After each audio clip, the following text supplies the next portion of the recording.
वृक्ष के नीचे कामदगिरी के समीप विशाल वेदी बनी हुई है। बड़े बड़े ब्रह्म ऋषि भगवान वशिष्ठ जी, विश्वामित्र जी आदि और मिथिलाधिपति ज्ञान शिरोमणि विदेहराज जनक जी, नीचे सब अयोध्यावासी और भगवान श्री राम, लखन, भरत, शत्रुघ्न, पूरा समाज बैठा हुआ है। प्रभु ने पहले ही कहा था कि अब आप सब 4 दिन जनक जी को भी आए हुए होंगे और कई दिन अयोध्यावासियों को आप पधारे। यद्यप संकोच वश ऐसा नहीं कहना चाहिए, पर यहाँ वन है, सबको कष्ट मिल रहा होगा और आप प्राण प्राण के जीव सुख के सुख राम, तुम तजितात सुहात गृह तिन्हीं विधाता बाम। अब हमें पता चल गया आप प्राणों के प्राण हो, जीवों के जीवन हो, आत्मा की आत्मा हो, सुख के सुख हो। भला प्रभु आपको छोड़कर लौट जाने में किसको सुख होगा? ऐसा लगता है विधाता बाम हो गया है। प्रार्थना हुई, कुछ निर्णय निकलना चाहिए, आधार मिलना चाहिए। आपसे कोई विमुख होकर कैसे जी सकता है?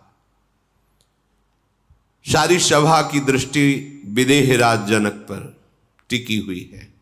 ज्ञान निधान सुजान सुचि धर्म धीर नरपाल, तुम बिनु असमंजस समन को समरथ यही काल।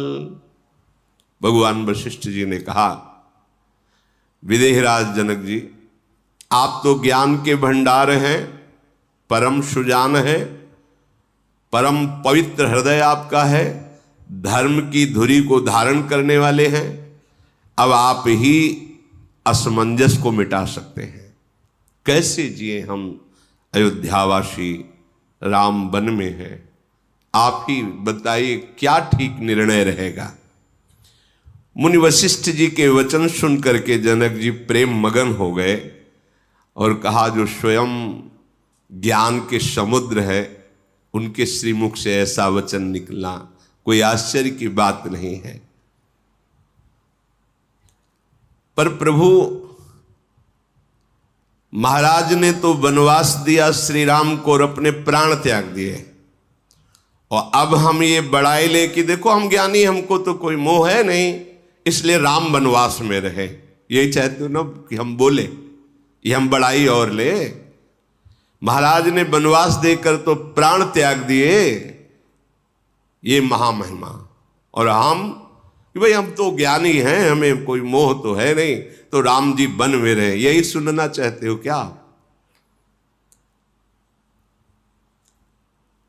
मेरा हृदय कितना कठोर है कि महाराज की तरह ये प्रभु की विरह की बात सुनकर इस शरीर को क्यों नहीं छोड़ देता। जनक जी महाराज कह रहे, बड़े बड़े ऋषि मुनि ये देखकर आश्चर्यचकित हो रहे कि ज्ञान शिरोमणि जनक जी बोले, आश्चर्य की बात नहीं, ये भगवान के प्रेम की बात है। बड़े बड़े ज्ञानी जन भी प्रेम विवश हो जाते हैं। सनकादि को केवल भगवान के श्री चरणों की चढ़ी हुई तुलसी की गंध ने इतना व्याकुल कर दिया कि रोक देने पर असह्य नहीं हो गया। हमारे प्रभु शब्द स्पर्श रूप रस गंध के विजेता ज्ञानियों के भी चित्त में बलात् प्रेम आकर्षण कर दे, ऐसा प्रेम है। भरत जी खड़े हुए, सबको प्रणाम किया। जनक जी ने कहा, तात सुनो भरत, तुम जानते हो प्रभु श्री राम का स्वभाव, ये सत्यव्रत हैं, धर्मपरायण हैं और सबके प्रति कृपा और स्नेह से भरे रहते हैं। इनको बहुत संकोच हो रहा है। हमारी राय है कि अगर तुम निर्णय कर दो तो बहुत अच्छा रहेगा। जनक जी ने भरत जी के नेत्रों से आंसू बहने लगे और कहा, प्रभु आप हमारे गुरुदेव वशिष्ठ जी, पिताजी महाराज, इनके समान पूज्य और ज्ञान संपन्न है। महामहिम विश्वामित्र जी विराजमान हैं, बड़े बड़े तपस्वी ऋषि मुनि विराजमान हैं। बार बार हमारे ऊपर ही छोड़ दिया जाता है कि भरत जैसा कहे वैसे आप गुरुजनों के सामने नहीं बोलना चाहिए, पर अवसर है। बहुत विचार करके आप सबके चरणों के प्रताप से ये निश्चय हो पाया है। आगम निगम प्रसिद्ध पुराना, सेवा धर्म कठिन जगु जाना, स्वामी धर्म स्वार्थ ही विरोधु, बैर अंध प्रेम ही न प्रबोधु। वेदों में, शास्त्रों में, पुराणों में सब जगह विचार पूर्वक खोजने पर पता चला कि सबसे कठिन और बड़ा धर्म है सेवक धर्म। कठिन और बड़ा धर्म है सेवक धर्म। सेवक धर्म में केवल स्वामी के प्रति कर्तव्य का पालन और अपने सुख की कोई चाह नहीं। स्वामी धर्म स्वार्थ ही विरोधु, अपने सुख की कहीं कोई चाह नहीं, केवल स्वामी को कैसे सुख पहुंचे, ये सेवक धर्म है। जैसे जब वैर प्रकट हो जाता है तो फिर वो अंधा हो जाता है, उसे दिखाई नहीं देता। ऐसे ही जब प्रेम प्रकट हो जाता है तो स्वार्थ धूल दूषित हो जाता है। वो केवल अपने प्रीतम को सुख पहुंचाना चाहता है, जिसमें प्रीतम सुखी रहे। इसलिए राखी राम रुख धर्म व्रतु, पराधीन मोहि जानी, सबके सम्मत सर्वहित करी प्रेम पहचान। मैं पराधीन हूं, अर्थात मैं श्री राम के अधीन हूं। मैं स्वतंत्र नहीं कि मैं जो चाहूं बोल दूं।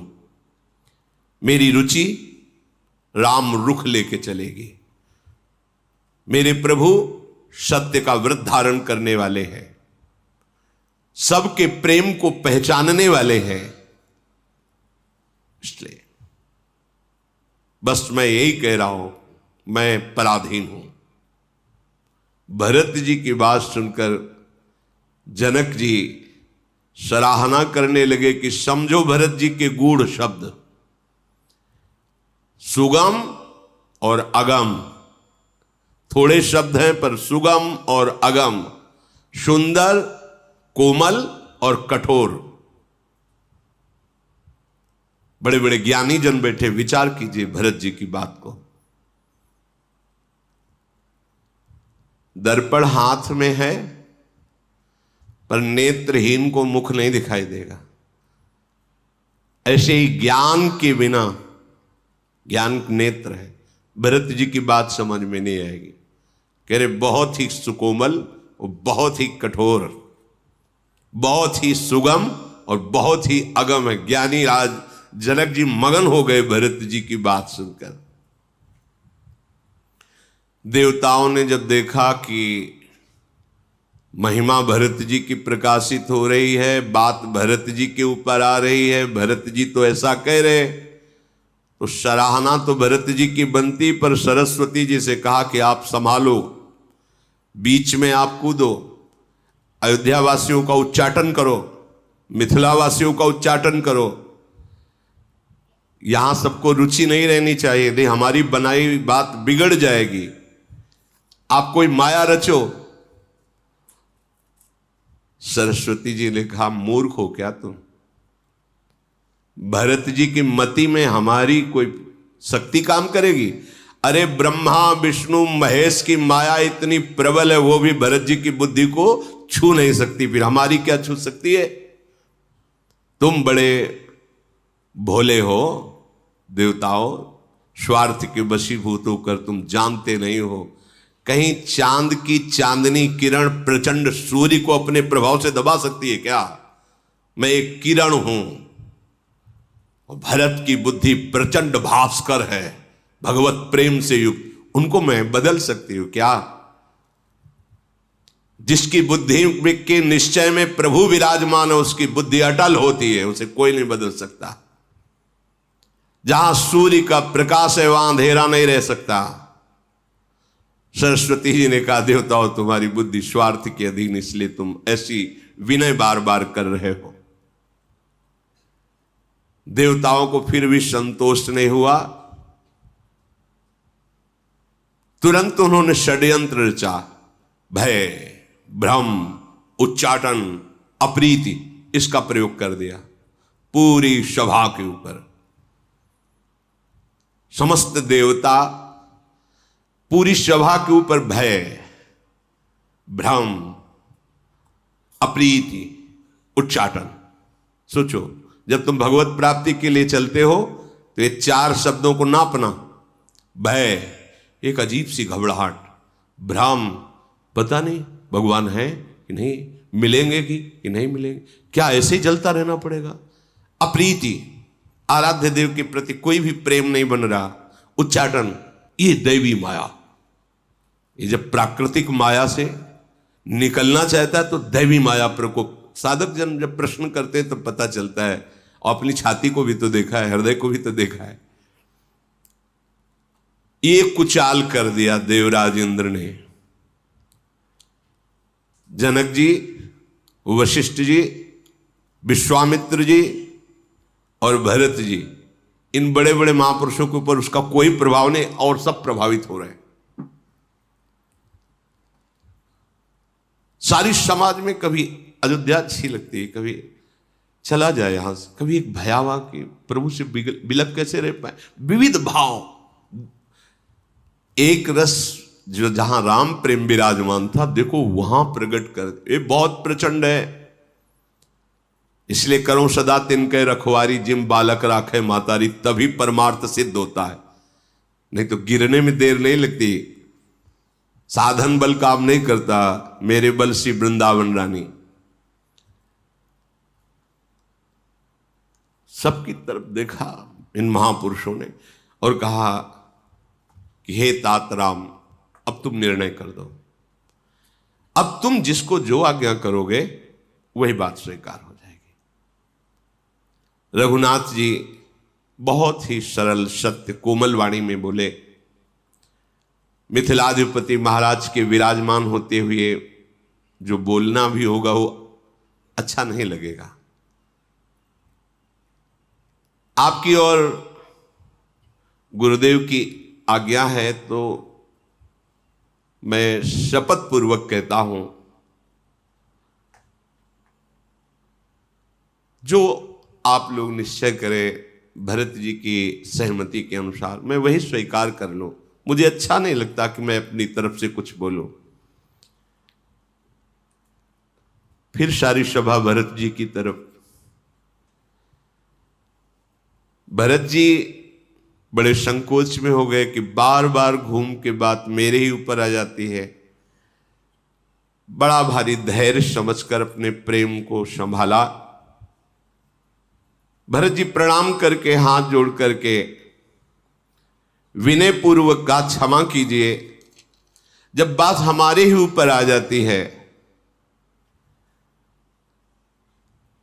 तो आप गुरुजन हैं, वशिष्ठ जी, जनक जी, सब माता पिता सुहृद मित्र गुरु स्वामी पूज्य परम हितैषी अंतर्यामी सब यहां विराजमान है सब।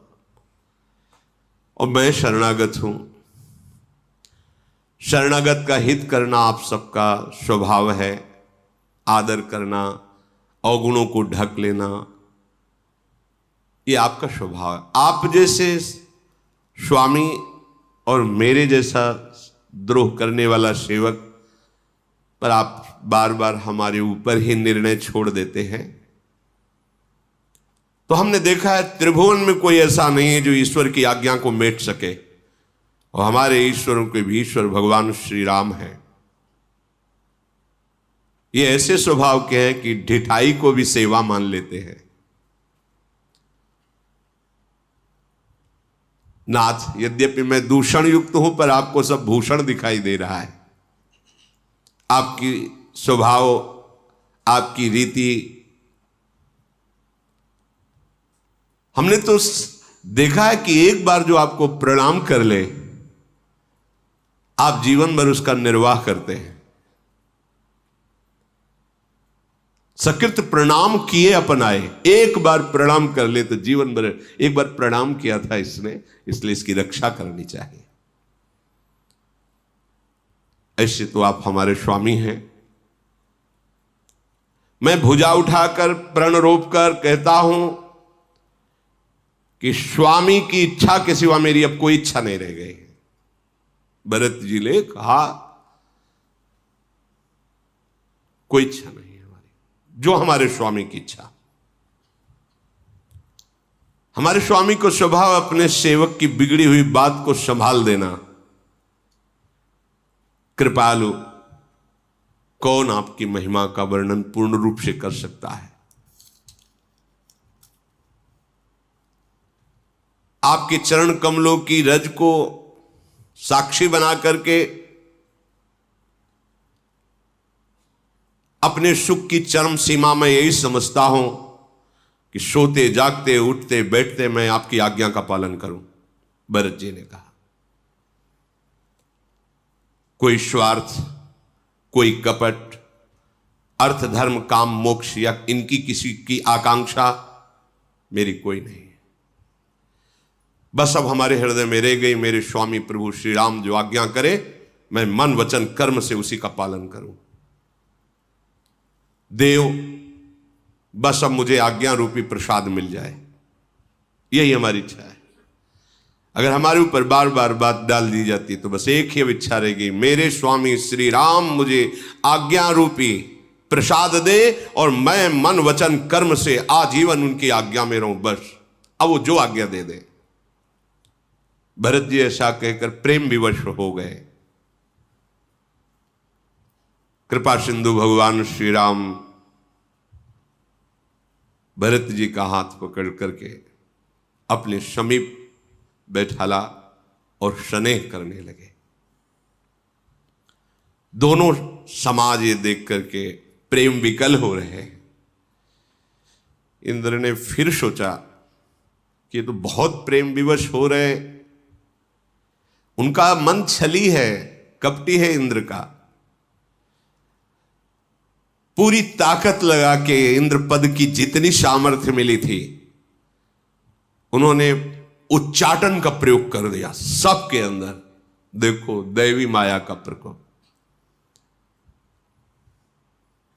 श्री राम जी के प्रति जो प्रेम सबके हृदय में, उसमें उच्चाटन। चलो अयोध्या, चलो मिथिला, वापस चलो। बचना, ये देवता लोग ये नहीं कि वहीं करते हो। जब साधक भगवत प्राप्ति के नजदीक पहुंचना चाहता है तो ये पैदा कर देते हैं उच्चाटन। साधन को हरिभजन है, कै सत्संग सहाय। इस यात्रा में सहायक है सत्संग। ऐसी माया का प्रयोग किया देवराज इंद्र ने, सबका मन चंचल हो गया, सबके मन में उच्चाटन हो गई। कभी वन अच्छा लगता, कभी घर अच्छा लगता।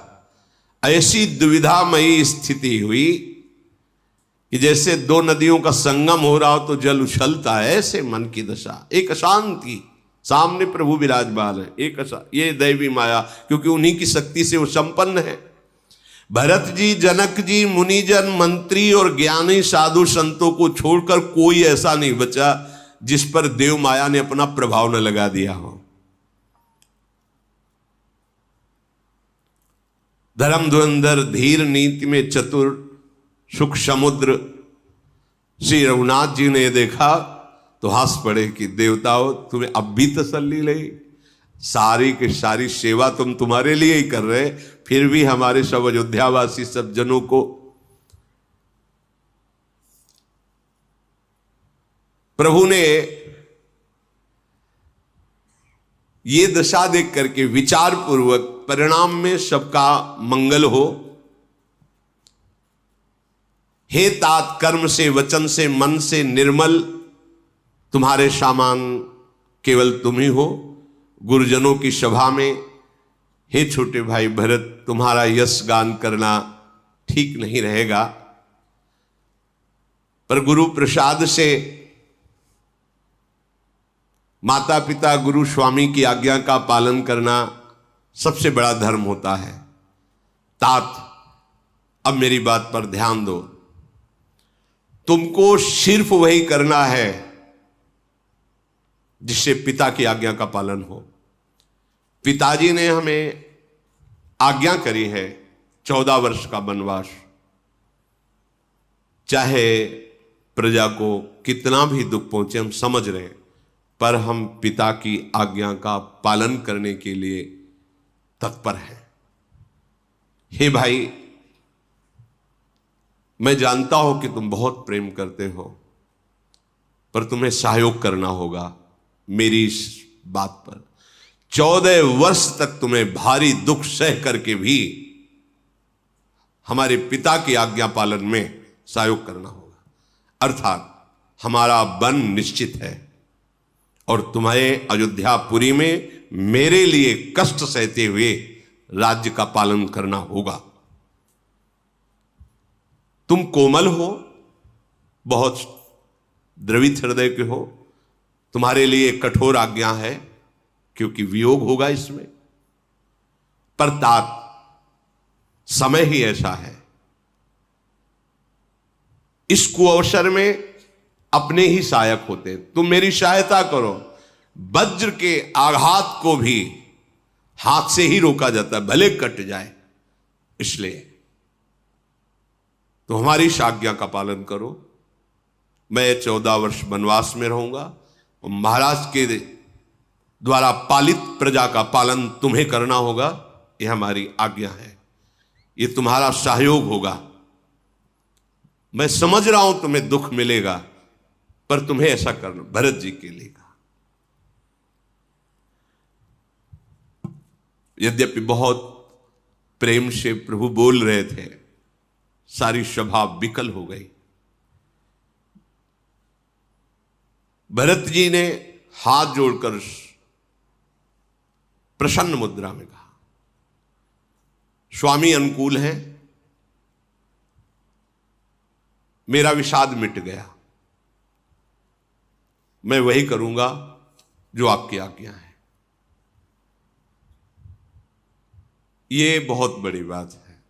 सब बात आकर के स्वामी की रुचि में और स्वामी की आज्ञा। अब भरत जी एक भी शब्द नहीं बोले कि राज तिलक लाए हैं, ऐसा। बिल्कुल शांत, ऐसा ही चाहिए। उत्तम सेवक वही है जो स्वामी की रुचि को परख ले और उसी के अनुसार, भले कष्ट हो लेकिन उसी के अनुसार चले, तो वो महासुख में पहुंच जाएगा। अपनी रुचि मनवाना स्वामी से सेवक का लक्षण नहीं होता। स्वामी की रुचि के अनुसार चलना है सेवक का लक्षण होता है। कीन सप्रेम प्रणाम बहोरी, बोले पानी पंकरुह जोरी, नाथ भयउ सुख साथ गए को, लहु लाहु जग जन्म भये को, अब कृपाल जस आयस होई, करो शीस धरी सादर सोई, सो अवलंब देव मोहि देई, अवधि पार पावऊं जैसे। हे स्वामी, भरत जी ने हाथ जोड़कर कहा, आज मैं आपके साथ जाने का सुख प्राप्त कर लिया, क्योंकि आपने आज्ञा स्पष्ट कर दी। मेरे जन्म लेने का लाभ मिल गया कि स्वामी की आज्ञा का पालन करने का अवसर मिला। कृपालु, आपकी एक एक अक्षर आज्ञा का पालन करूं, पर मुझे जीने का सहारा मिल जाए। अगर जीने का सहारा मिल जाए कोई, तो प्रभु जो भी आज्ञा की अक्षर अक्षर पालन करूंगा। जीने का सहारा भगवान ने जानते हो क्या दिया? चरण पादुका। जो राज्याभिषेक के समय सब सामान लाई गई थी, क्योंकि भगवान पादुका पहनकर वनवास में नहीं, कई जगह आया है नंगे पैर विचरण की। तो ये पादुका जब अगर राज तिलक होगा तो सब सामान आया था ना, उन्हीं में से पादुका प्रसादी करके भरत जी के देने के लिए, कि जीवन का तुम्हारे आधार ये पादुका। फिर कहा प्रभु गुरुदेव की आज्ञा से अभिषेक का समस्त भूमिमंडल के तीर्थों का जल आदि ये लाए हुए थे, इसके लिए क्या आज्ञा है। मन में बड़ा भारी एक और मनोरथ है कि जिस वन में आप रहेंगे, अभी हमने पूर्ण दर्शन नहीं किया, यदि आज्ञा हो तो ऋषियों के आश्रमों में जाके दर्शन कर ले। ये पावन तीर्थ चित्रकूट है, प्रभु आपके चरण चिन्हों से अंकित है। मैं जगह जगह प्रणाम करूं, ऋषियों के दर्शन करूं, ऐसी आप आज्ञा करें। भगवान श्री राम बोले जाओ जाओ, ऋषियों की चरण धूल माथे पे धरना समस्त मंगलों का मूल होता है।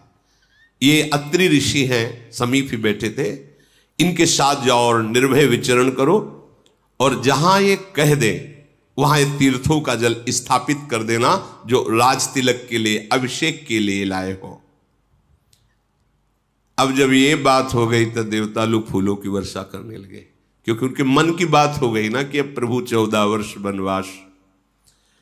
अत्रि जी भरत जी को दर्शन करा रहे हैं, फिर एक जगह ले गए जो एक कूप था, कुआं बहुत सुंदर। अत्रि जी ने कहा ये जो कुआं है राज्याभिषेक के लिए लाया हुआ समस्त तीर्थों का जो जल है, इसमें विराजमान कर दो। सब पात्रों में जो विविध तीर्थों का जल था उस कुएं में डाल दिया गया, और उस कुएं का नाम भरत कूप पड़ा, आज भी विराजमान। उसके जल के अवगाहन से समस्त तीर्थों के अवगाहन का फल प्राप्त हो जाता है। इस कूप को अब लोग भरत कूप कहेंगे। तीर्थों के जल के संयोग से अत्यंत ही महामहिम हो गया है। जो प्रेम पूर्वक इस भरत कूप में स्नान करेगा, आचमन करेगा, उसके जो शारीरिक मानसिक वाचिक पाप बने हैं वो सब नष्ट हो जाएंगे। अत्रि मुनि ने उस जल को उस कूप में विराजमान कराया। फिर रात्रि के समय ऋषियों ने सुंदर चरित्र इतिहास आदि सुनाए, सब जगते रहे। भगवान श्री राम अत्रि जी गुरु वशिष्ठ जी की आज्ञा से और चित्रकूट के दर्शन किए। जहां भरत जी चरण रखते हैं वहां कोई भी कंक्रीट पथरीली भूमि तत्काल बदल जाती है और कोमल हो जाती है। बोले कोई आश्चर्य की बात नहीं है, क्योंकि जो भगवान की भजन में लगता है तो प्रकृति उनके अनुकूल हो जाती है। ये माया तभी तक विरोधी है जब तक सच्ची भक्ति नहीं है, और सच्ची भक्ति हो जाएगी तो माया विरोध नहीं करेगी, ये माँ की तरह दुलार करेगी, क्योंकि ये भी प्रभु की ही तो दासी है। मायापति प्रभु को कहा गया है, और आप प्रभु को भज रहे तो फिर फंसाएगी नहीं, ये दुलार करेगी। और जब आप मायापति बनना चाहेंगे तो फिर थप्पड़ मारेगी। माँ को किस भाव से देख रहा है तो थप्पड़ मारे, क्योंकि मायापति तो भगवान की तो माया है ना, और आप मायापति बनना चाहो तो थप्पड़ मारेगी। ये थप्पड़ ही मार रही, जन्म जन्मांतर जो हम भ्रमित हो रहे हैं। नहीं, अभी कृपा, ये माया ही तो है माइक, ये माया ही तो है शब्द, लेकिन ये माया मुक्त करने वाला बन गया, क्योंकि प्रभु से संयोग। अगर प्रभु के विमुख तो यही माया में फंसाने वाले शब्द बोले जा सकते हैं, ऐसे गाने, ऐसे रजोगुणी बातें जो तुम्हारे मन को माया में फंसा दे। ये शरीर भी तो माया है, कपड़ा भी तो माया है, बैठे हैं वो भी तो माया है, ये भी तो माया है। गो गोचर जहां लघु मन जाई सो सब माया जानो भाई। अभी हमारे लिए बाधक हुई क्या? हमारे लिए प्रभु को प्रेम प्राप्त कराने वाली वो साधन बन गई, क्योंकि प्रभु की सन्मुखता है, प्रभु की भक्ति। अगर भक्ति विरुद्ध आचरण तो वही माया तुम्हें फंसा देगी। हमारे प्रभु का नाम ऐसा है कि अगर ऐसे जमुआई ले राधा या जो नाम उच्चारण, उसके पाप नष्ट हो जाते हैं। कुछ तो ऐसे अभ्यास होने ही चाहिए अपनी दिनचर्या में, जैसे किसी बात कर राधा शुरू करें, जमुआई तो राधा राधा, और थोड़ी थोड़ी देर में लंबी सांस खींचकर जय हो प्रियाजू, मेरी लाडली, मेरी किशोरी, ऐसा अभ्यास बना लेना चाहिए। वो होता है, फिर वो स्वाभाविक होने लगता है। अच्छा, जय हो महारानी जी की जय हो, प्रियाजू की जय हो, वो स्वभाव बन जाता है। थोड़ी थोड़ी देर में नाम तो चल ही रहा है, लंबी सा हा प्रियाजू, हा लाडली, जय हो किशोरी जी की जय हो। फिर जो प्राणपन से प्रभु के चरणारविंद में प्रेम करते हैं वो सर्वाश्चर्यमय हो जाते हैं। भरत जी तो प्रेम की मूर्ति है। कहीं स्नान करते हैं, कहीं ऋषियों को प्रणाम करते हैं, कहीं मनोहर स्थलों को देखते हैं, मुनि अत्रि जी की आज्ञा पार कर बैठकर कहीं सियाराम के स्मरण में तन्मय हो जाते हैं। भरत जी ने 5 दिन में सब चित्रकूट के महामहिम तीर्थों के दर्शन किए। 5वां दिन बीता, संध्या आई, रात्रि भगवत चर्चा में व्यतीत हुई। ये जो नींद है ना, ये तमोगुणी है। जब तक हमारा सही भजन नहीं होता तब तक बड़ा विक्षेप होता रहता है। नहीं तो सही भजन होने पर इंद्रियों को जो बल नींद से मिलता है ना, वो भजन से मिलने लगता है। तो आश्चर्य होता है कि लोग सोते नहीं। जैसे आप तो मान लो कभी कभी आकर के यहाँ ऐसे रोज के, अब देखो इतना बन गया, ये पूरी रात में ही तो बना रहे संत जन, और पूरी दिनचर्या है। ऐसा नहीं कि बस बना के सो गए, ऐसा नहीं है। 2 घंटे 3 घंटे विश्राम हुआ, 24 घंटे में लगी हुई, तो क्या इनको नींद नहीं। प्रियाजू के आश्रित, प्रियाजू के लिए सेवा भाव, प्रियाजू के चिंतन, इंद्रियां बलवान होती जाती हैं। उनको तमोगुण जनी नींद से उतनी पुष्टता नहीं होती जितनी भगवत चिंतन से होती। इसलिए जैसे बार बार आता है, रात्रि हुई तो भगवत चरित्र सुने रहे हैं, दिन हुआ तो तीर्थ दर्शन कर रहे हैं, इन्हें नींद कब आती? नींद तमोगुणी विषय है। नारायण हरि भजन में 5 सुहात विषय भोग, निद्रा, हंसी, जगत प्रीति, बहु बात, ये भजन में नहीं सुहाती, फिर प्रेम में तो बहुत ऊंची स्थिति है।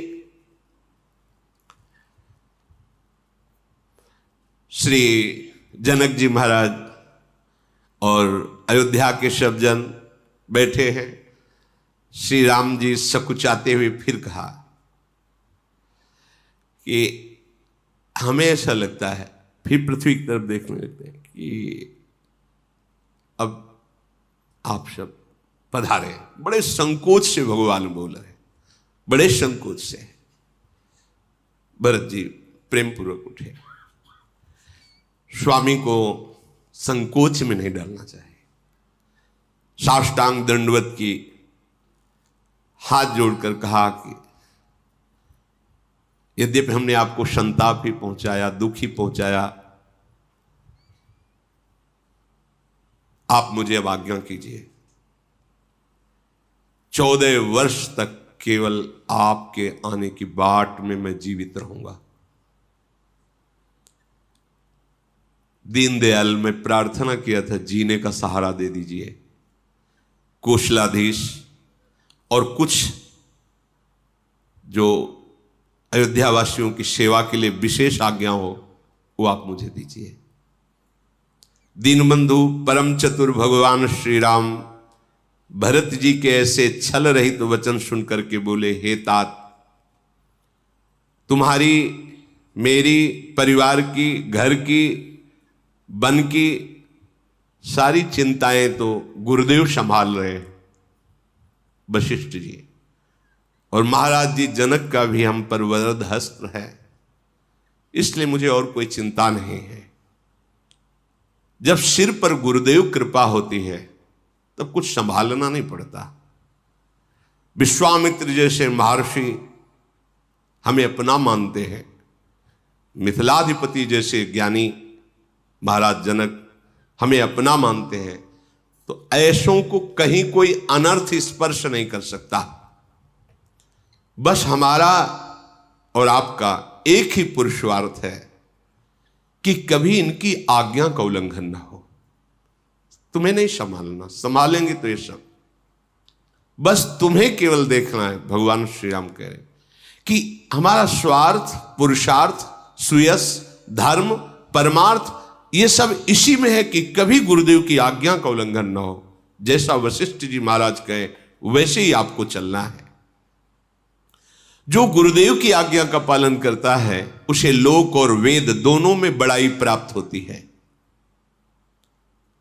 गुरु की आज्ञा बहुत बड़ी बात भगवान कह रहे हैं। चले हु कुमग पग परहि न खाले। यदि आपको ऐसा लग रहा है कि ये आज्ञा तो कुमार्ग की है, तो बोले उस पर भी चलने पर तुम कभी लड़खड़ा नहीं सकते, विजय को ही प्राप्त होगे। चले हु कुमग पग परहि न। तुम्हें लग रहा है कि गुरुदेव ने जो आज्ञा की वो ठीक नहीं है, पर यदि उनकी आज्ञा पे चल गए तो वो तुम्हें लगा केवल वो पहुंचा ही परम तत्व पर देगा। चले हु कुमग पग परहि न खाले। अस विचार सब सोच बिहाई। पालहु अवध अवधि भर जाई। 14 वर्ष तक गुरु आज्ञा में रह करके अयोध्यावासियों का पालन करो। तात संपूर्ण देश, खजाना, कुटुंब, परिवार, इस सब की जिम्मेवारी गुरु चरण रज निर्वाहेगी। भगवान श्री राम कह रहे तुम्हें तो केवल महामुनि गुरुदेव वशिष्ठ जी की आज्ञा में रहना है और माता और मंत्रीजन इनकी सलाह लेकर के ही कोई कार्य करना है। श्री रघुनाथ जी कह रहे कि हे भरत, तुम धर्म का सार आज्ञा पालन में समझो। बार बार भगवान इस शब्द पर जोर दे रहे। जैसे मन के भीतर मनोरथ छिपा रहता है, ऐसे ही आज्ञा के भीतर सारे सुख छुपे रहते हैं। केवल आज्ञा पालन। बहुत अच्छी तरह से भरत जी को आज्ञा पालन के लिए समझाए, पर भरत जी को भगवान है समझा रहे हैं, हम सबको निमित्त भरत जी को बुला रहे हैं। भरत जी का शील, गुरुजनों, मंत्रियों और समाज की उपस्थिति राम जी इतना कह करके संकोच कर रहे हैं। भरत जी बार बार कह रहे, प्रभु उस बात पे तो आपकी दृष्टि नहीं गई, कहा था जीवन जीने के लिए कोई सहारा दे दो। भगवान ने पादुकाएं मंगाई, उन्हें अपने चरणों में पहना। यद्यपि बड़ा संकोच हो रहा है कि गुरुजनों के सामने ऐसा, पर भरत जी के प्रेम के आगे संकोच काम नहीं किया। प्रभु ने कृपा करके प्रसादी की पादुका और भरत जी को ले जाओ। भरत जी ने दोनों पादुका लेकर के सर पर धारण किया, मानो सिया